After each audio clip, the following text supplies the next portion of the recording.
Bitcoin is destroying the planet and creating an epidemic of crime. And in today's video, I'm going to show you why if you own Bitcoin, you are an asshole who's causing many innocent people to suffer.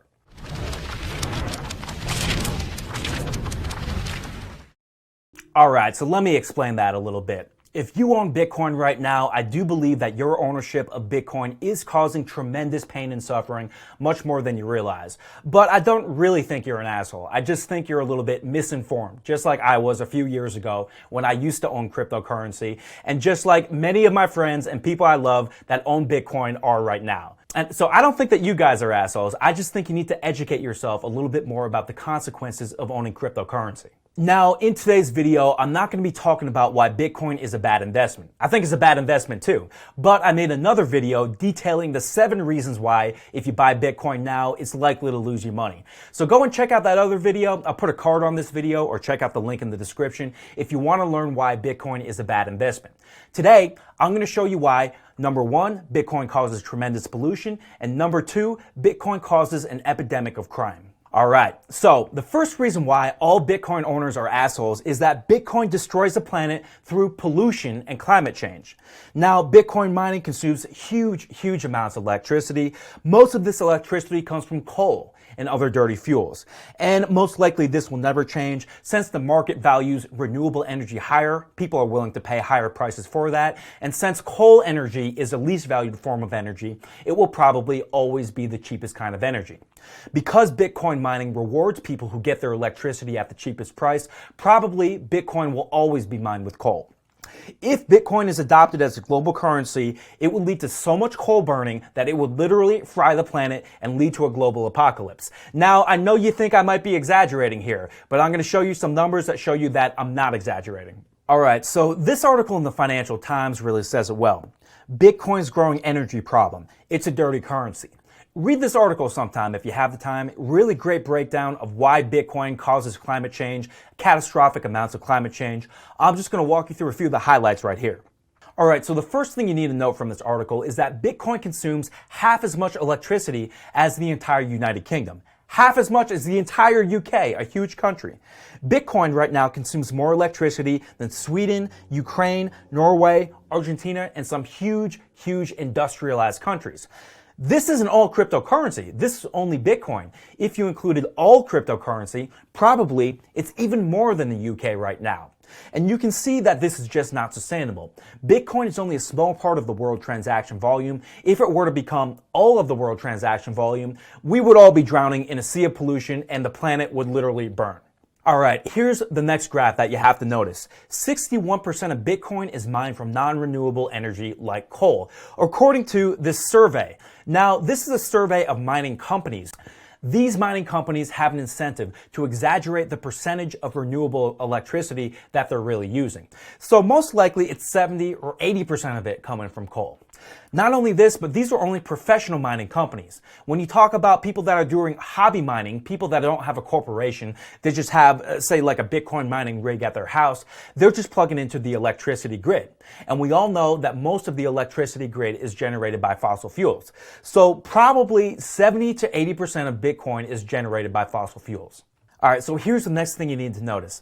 As the price of Bitcoin has gone up, the electricity consumption exponentially rises. The reason why that is that as the price of Bitcoin or any cryptocurrency goes up, less and less efficient miners come online because they become profitable. At low Bitcoin prices, inefficient miners cannot make a profit, so they don't really run. But at high Bitcoin prices, the least efficient, most electricity consuming machines are going online and mining Bitcoin. So you can see this exponential spike cannot continue forever. And here's the bottom line.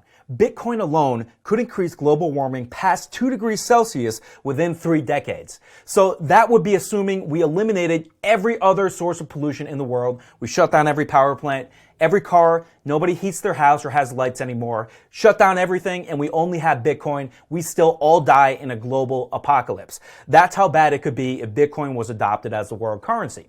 Now, I hope these numbers show you that I'm not really exaggerating here. It is a really serious problem, and Bitcoin does cause significant climate change. Now, I believe that some of the claims that people make about climate change may be exaggerated, and maybe you believe that some of the claims are exaggerated as well. But even if you don't believe all the claims that people are making about climate change, if you don't think it's going to be as severe as some people are making it out, you can see that Bitcoin is developing into a real pollution problem. We cannot just keep burning coal to make a cryptocurrency when there are other alternatives. All right, so I know climate change is somewhat controversial. Not everybody believes in it, but this is something which is completely objective, which anybody, regardless of your beliefs, is a solid reason to never own any Bitcoin, even if you could make a lot of money off it. The second reason is Bitcoin facilitates ransomware attacks and many other forms of crime. Bitcoin has caused a huge problem with these ransomware attacks where hackers demand a ransom in Bitcoin to release the victim's data. There's been a lot of these in the news lately. And these ransomware attacks cause massive harm to regular people, not just the corporation that's targeted, not just the government that's targeted. Bitcoin also facilitates many other types of crime like sex trafficking and illegal arms sales and terrorism by making money laundering easier. And I'll show you how in just a minute. All right, so let's talk about ransomware attacks and why they cause so much pain and suffering. So, here's the first article that I want you to check out. Colonial Pipeline, one of the biggest gas and refined petroleum products pipelines on the East Coast, paid a ransom of $5 million to hackers. Here's a CNN article. Colonial Pipeline did pay ransom to hackers, sources now say. Colonial Pipeline paid the ransomware group that carried out a crippling cyber attack, two sources familiar with the matter told CNN on Thursday. The group, previously identified as DarkSide, demanded nearly $5 million. And they got paid, unfortunately. So you might be thinking, okay, Colonial Pipeline, those corporate fat cats, they lost $5 million. They got hundreds of millions, so what's the big deal? The big deal is that this caused far more than $5 million in economic damages. This caused gas shortages all up and down the East Coast. This article from CNN talks about it. Colonial Pipeline is restarting, but the gas crisis isn't over. The Colonial Pipeline is back in action after a 6-day shutdown, but widespread gas station outages in the Southeast could linger for days. Industry executives and government officials warned it will take time to refill gasoline supplies depleted by panic buying, a truck driver shortage, and the ransomware attack on the pipeline.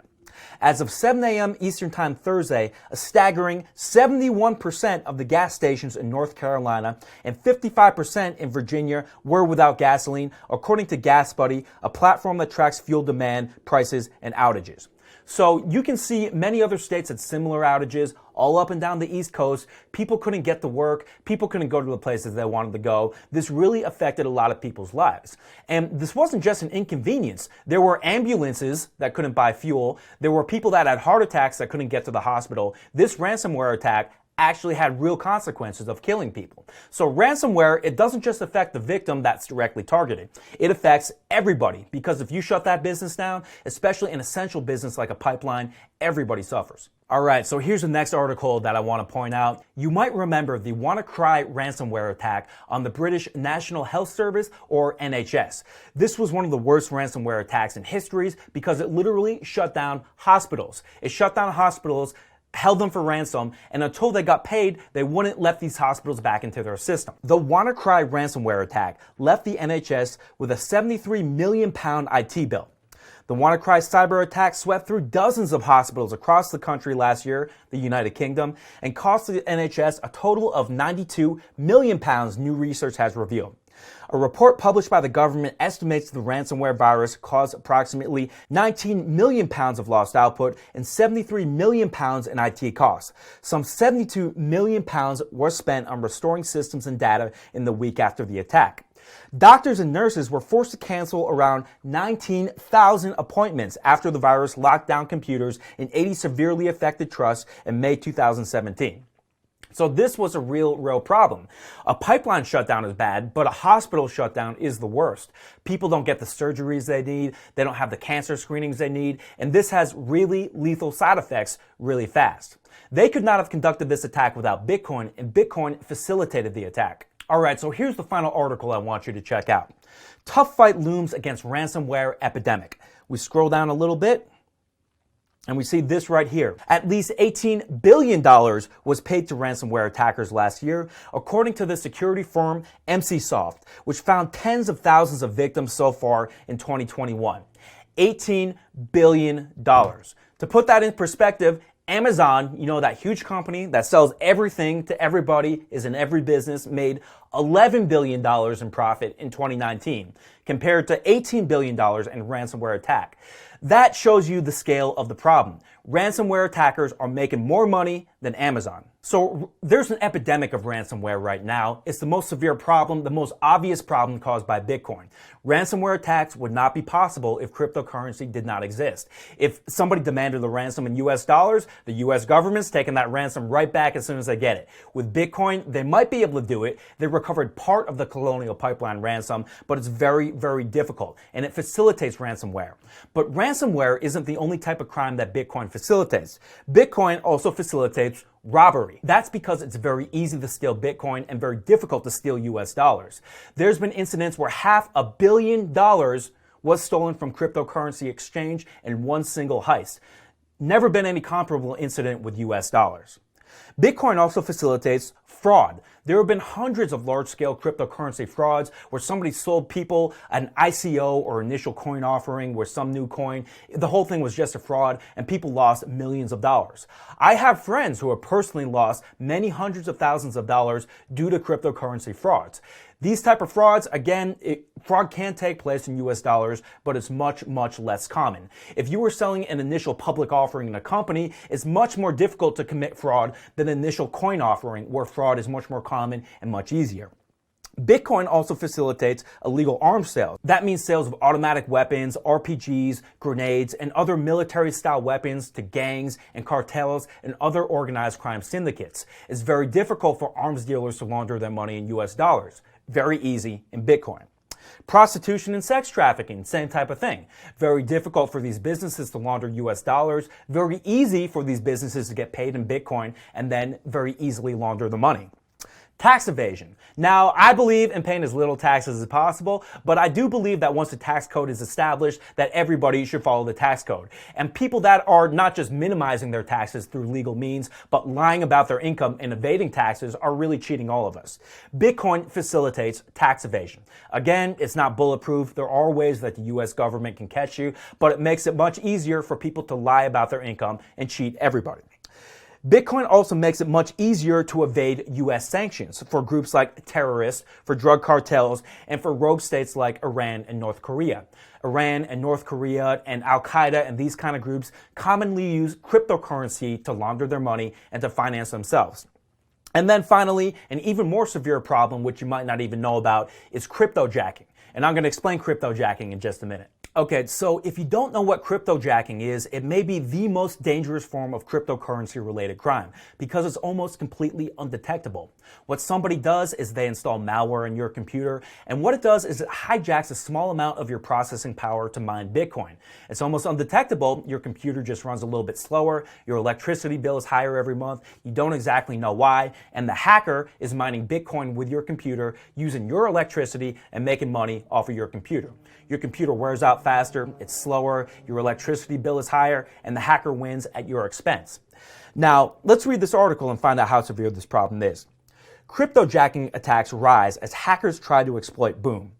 As we scroll down a little bit, we can see, according to Kaspersky, the total number of users who encountered miners on their devices increased from 200,045 users in March to 187,746 in January, the first quarter of 2021. A total of 432,171 unique users encountered miners during the first quarter of 2021.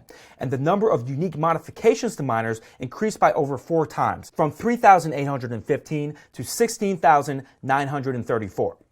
So, what does that mean exactly? It means this one antivirus company found 400,000 infected computers. And they're not scanning every computer in the world. They're maybe scanning 1 or 2%. There are likely millions of infected computers. Your computer, my computer, may be affected right now. It's very difficult to know, and we might lose hundreds of dollars in electricity costs and computer replacement costs and just slowing down our work costs over time. It's estimated that cryptojacking causes billions of dollars in lost economic output. All right, so you probably didn't know all this before you watched the video. I know I didn't know all this just a few years ago, but now that you do know this, I think it's really incumbent on you to sell your Bitcoin and to not contribute further to this problem. Like most people, you probably weren't aware of how evil Bitcoin was before, but now that you know the pain and suffering that owning Bitcoin causes, I urge you to sell immediately.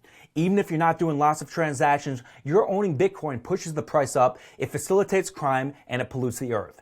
Even if you don't believe in climate change, this ransomware epidemic is something that Bitcoin clearly facilitates, and cryptojacking could be something that's even worse. So if you own Bitcoin, I encourage you to rethink that. There are so many great companies out there that you could invest with, make more money, and not being destroying the planet. In fact, if you invest in good companies, you're going to be doing a great thing for the planet, unlike cryptocurrency. So go ahead, sell all that Bitcoin now, and you can thank me later. So thank you for watching this video. If you could leave me a comment down below, let me know what you think, whether you love Bitcoin, hate Bitcoin, agree, disagree. I would like to know what you think about this video. And if you want to make money online in a legitimate way where you don't have to destroy the planet or cause a crime wave, I encourage you to check out my new course, YouTube Ad Management Black Belt. In the course, I show you everything you need to know about YouTube ads, start to finish. I just posted a free video where I give away some of my best YouTube advertising techniques. I show you some of the biggest mistakes that people are making with YouTube ads. I show you the 3 biggest keys to YouTube advertising success, and I show you my #1 best, most advanced ninja trick that I use to make more money with YouTube ads. So if you're interested in making money online, click the link in the description and watch the next video now. Thanks for watching, and I'll see you next time.